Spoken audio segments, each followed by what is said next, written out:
Proceed. Yan ba? Is the border number? Ano barangay na? Veterans Village.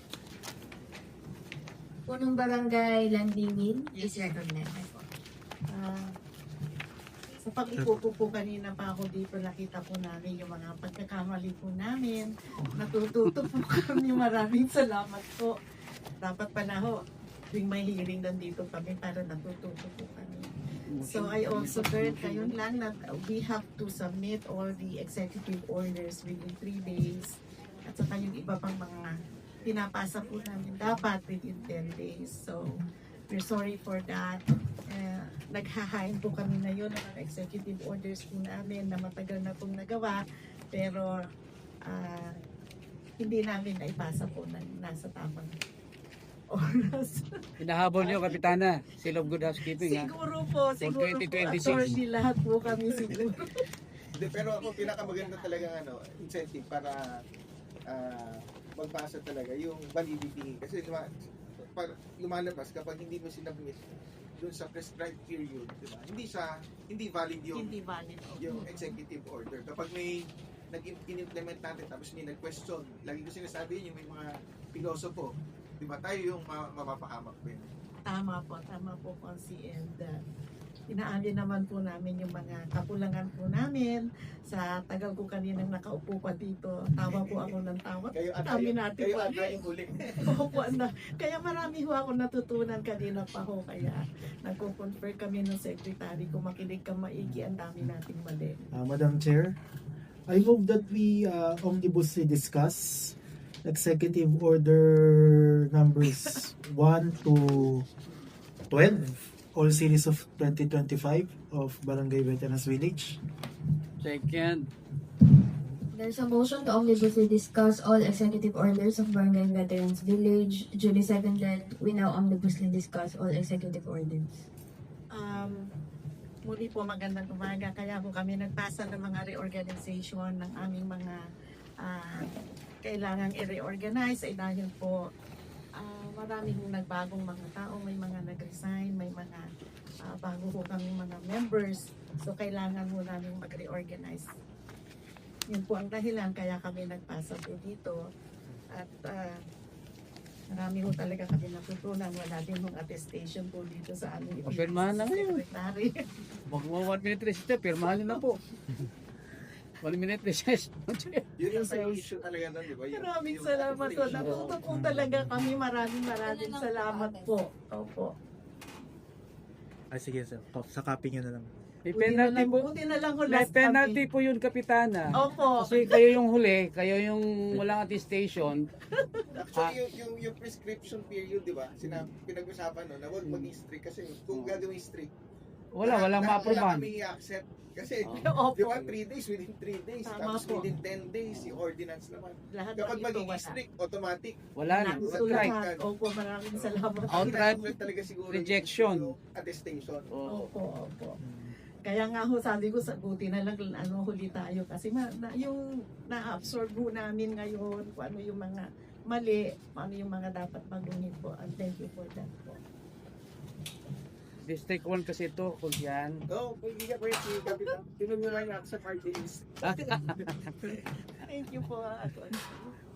Buti naman kilala niyo pa po ako.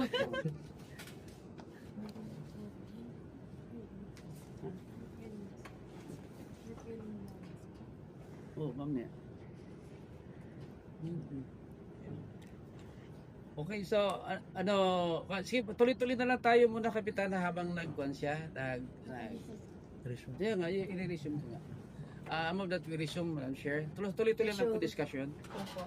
So I While think that's the the main secretary- reason why we had these executive orders because of the change of mga members of the committees. Kaya ho kami nagkaroon ho ng ganitong mga paghain po sa inyong laban. So ito yung executive order number 2, number 3, ganun po, Kapitana. This is all reorganizing. Almost everything po. Oo Yung nga, iba nakikita po, po namin. yung sa hapag po, Ay, buhay pa ba yung hapag? Akala ko wala na yung hapag. Kasi wala na tanim meron ulit. ho po kami sa barangay po namin.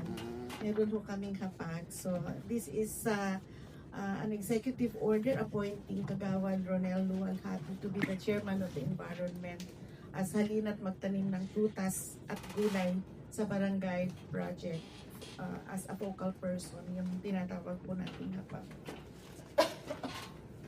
So clear tayo, Kapitana, when you say reorganizing, nagbago na po yung composition nito. Yung iba po, attorney. Like yung principals po natin, na members po ng ibang committee po natin, yung ating PCT commanders, mga mahawak po sa ating kapulisan, yung mga daycare center teachers na membro po din natin ng mga ibang mga committee po dito, and also some of the NGOs po. Kapitana, mag-jump ako doon sa Executive Order number 7. Kasi andito, an order establishing violence against women and children Valdez na. First time mo ba kayo mag-establish? Hindi ho, meron na po kami pero na nire-reon. Oo. Bago din po ang ating members po. Hindi, kasi wala naman po nakalagay ng members po dito sa Executive Order number 7. Nakalagay lang na establishing po. And then nag-designate kayo bagong mga panito, staff, officer. Opo, ito po yung kasi nag-resign po yung aming isang yung VAUSI desk po namin. So from Adora Espinosa, we have already, we have right now Juliet Mangat. Siya po yung pinalit po namin as VAUSI desk officer po. Okay nga po, ang nagiging query ko lang po, Kapitana, bakit establishing pa, na-establish na yung violence against women desk noon pa. Ang problema nyo lang po kasi ngayon is wala na yung taong dati, di po ba? So kung sinabi mag-i-establish, sabihin, ngayon pa lang kayo mag-i-establish, meron na pala kayo dati. Yun ang sabi So niya. babaguhin na lang po namin yung wording. Yun lang naman yung inquiry ko kung bakit po mag-establish ulit. In fact, meron naman ho kayo dati na. Opo. Ang nangyari lang po nito is yung bago na po yung designation. Yes po. Ang dapat na title nito. Designating. Order designating The new bunch. Babaguhin na lang po natin po. yung pangalan as VAUSI desk officer.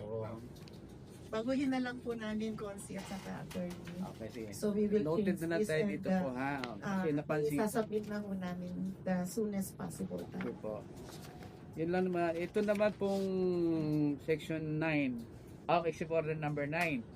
Organizing the Barangay Ecological Solid Waste Management Committee. So ngayon lang po kayo mag-organize? Siguro humali po ulit ang aming term. Secretary. Opo. Ano sa Amberson? Nagbago lang po kasi mga... Oo, kasi 2023 pa si Kapitana eh. Ilang term na kayo, Kapitana? Pangalawang term. Oo.